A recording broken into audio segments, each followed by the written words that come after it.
ng apoy ang isang tindahan ng LPG sa Cagayan de Oro City. Ayon sa may-ari ng gusali, nawala ng kuryente bago ang sunog.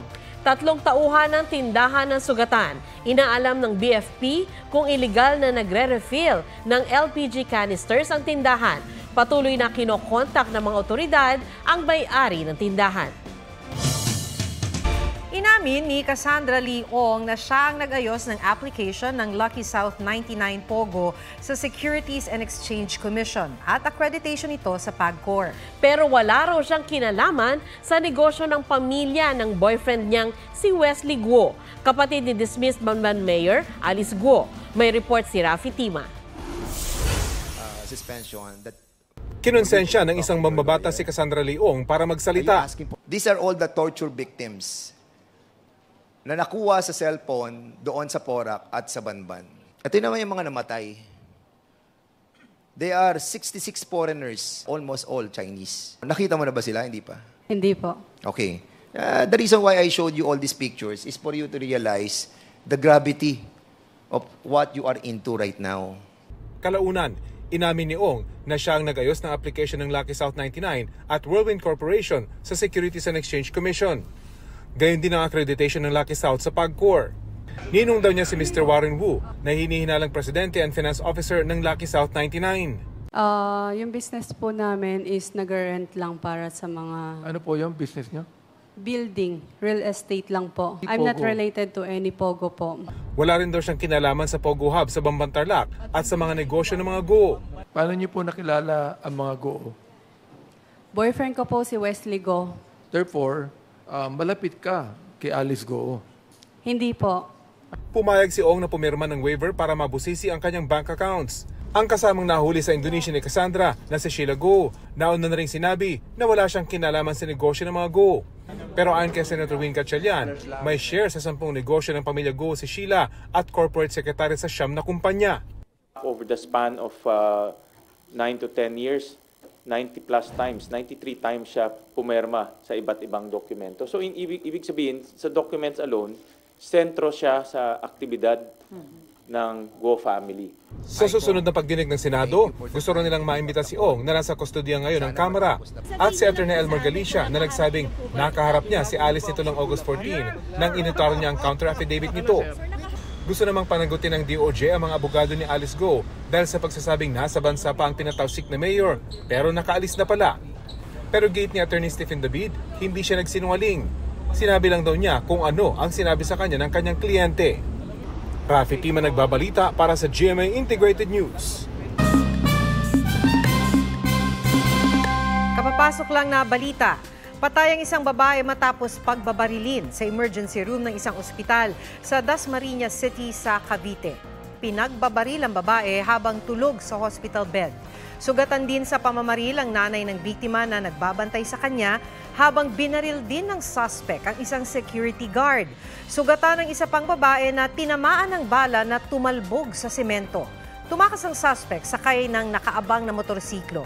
Ayon sa Dasmariñas Police, matinding galit ang tinitingnang motibo sa pamamaril.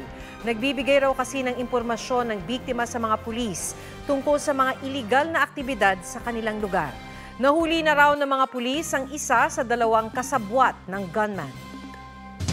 Mga sikretong lagusan at mga kwarto sa basement, ilan lang yan sa nadiskubre ng mga pulis sa paghalughog sa compound ng Kingdom of Jesus Christ. Gumamit na ng mga dagdag na equipment ang mga otoridad para matrace kung nandoon ba si Pastor Apollo Kibuloy. May report si June Veneracion. Ito po, ito yung cathedral. Pagbukas mo sa rito, this is now the secret door. At dito ka ngayon papasok. Ang lagusang tinutukoy ni DILG Secretary Benhur Abalos. Tumbok daw ang kwarto ni Kingdom of Jesus Christ founder Pastor Apollo Kibuloy. May magagarang silid at basement. May mga kwarto ring hindi pa tapos. Kinukuha namin ang plano mismo nito sa Office ng Engineering ng City ng Davao. It's a violation, ba't hindi nakadeklara? Lahat ng intricate things na ginawa at binuupo doon, no, na pwedeng pagtaguan. Binuksan din ng pulisya ang tila bakal na nakatakip sa sahig ng cathedral. Pero imbis na entrance ng bunker, bumungad sa kanila ang masangsang na amoy.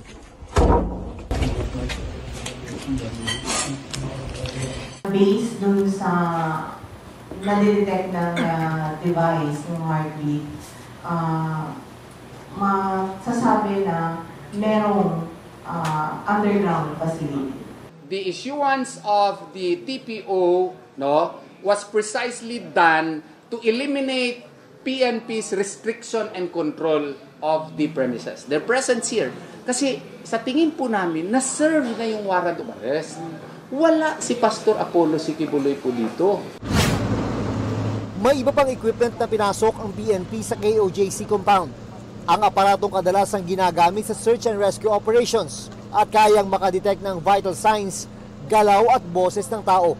Inalmahan ng KOJC members ang malaking asul na kahong hindi raw idinaan sa security x-ray, pati ang metal detector. Kung tao ang hinahanap mo, bakit metal detector? Pagka gold na ang hinahanap dito. Dumating na rin ang long-range acoustic device na naglalabas ng malakas na tunog na dinig kahit nasa malayong lugar. Karaniwang ginagamit ito sa crowd control. Sa isang larawan mula sa legal team ng KOJC, may pinapasok ding aakalaing pagkain pero concrete cutter pala nang idaan sa scanner. The ground commander doesn't want to reveal, this is part of the operational data, operational information that could jeopardize yung conduct in the serving the warrant of arrest. Dumating na rin sa Davao City ang karagdagang pulis na tutulong sa civil disturbance management. Hiniling naman ng KOJC sa Davao Engineers Office na ipatigil na ang drilling ng PNP sa compound. Pinalawig naman ng Court of Appeals ang freeze order para sa mga bank account, sasakyan at ari-arian ni Kibuloy at iba pang akusado. June Veneracion nagbabalita para sa GMA Integrated News. 3 ang patay matapos tumaob ang 2 bangka galing Boracay sa karagatang bahagi ng Caluya Island sa Antique. Madaling araw noong Lunes nang maglayag ang mga bangkang may 20 sakay. Matapos ang 3 oras, lumubog ang mga ito dahil sa malalaking alon. 10 ang nakaligtas at napadpad sa San Jose, Romblon. 3 sakay bangkay ang narecover sa Looc, Romblon. Patuloy ang paghahanap sa 7 pang nawawala. Sa kabila ng paghingi ng tawad, nanindigan ng traffic enforcer na dapat pa ring makulong ang driver ng SUV na humarurot kahit nasa hood ang pumipigil na enforcer. Sa pagharap niya sa MMDA, sinabi ng SUV driver na nagpanik siya. May bumubulabog daw sa sasakyan niya noon kasunod ng umano'y pagbangga sa kanya ng isang motorcycle taxi. Iginit naman ng motorcycle taxi rider na siya ang 2 beses na binangga ng SUV. Naghain ng reklamo sa LTO ang MMDA laban sa SUV driver. Pinasususpinde o pinakakansela na rin ang kanyang lisensya.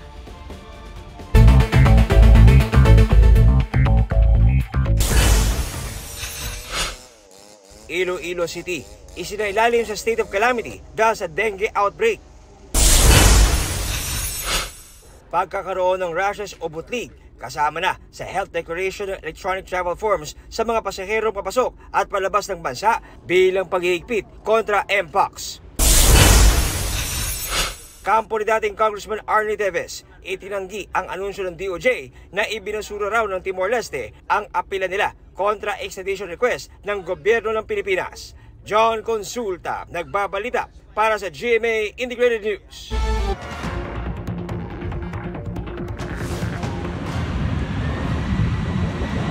Gumewang-gewang ang eroplanong yan habang papalapag sa runway ng Fukuoka Airport sa Japan.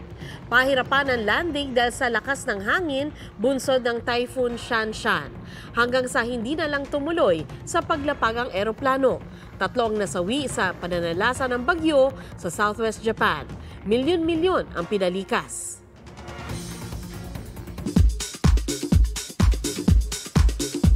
Nagsalita si Kailin Alcantara tungkol sa hiwalayan nila ni Mavi Legaspi.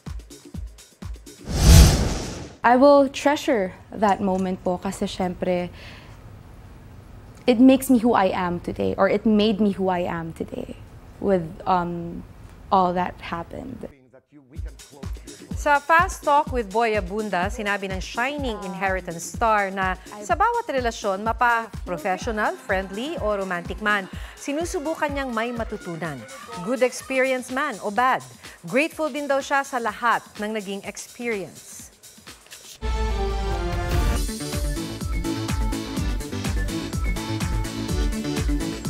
Heavenly view ang naghihintay sa tuktok ng isang bundok sa Cebu, Nueva Vizcaya.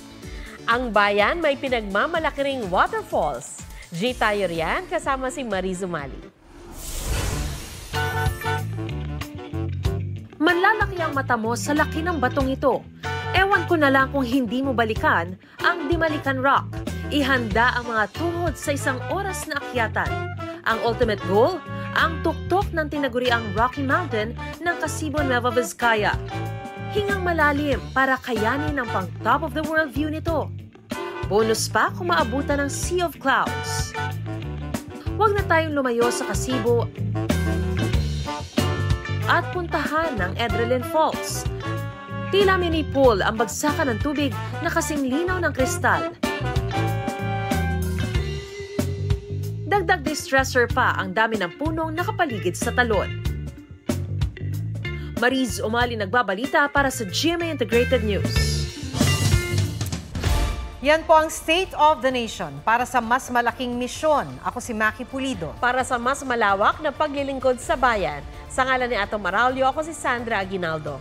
Mula sa GMA Integrated News. Ang News Authority ng Pilipino. Huwag magpahuli sa mga balitang dapat ninyong malaman. Mag-subscribe sa GMA Integrated News sa YouTube.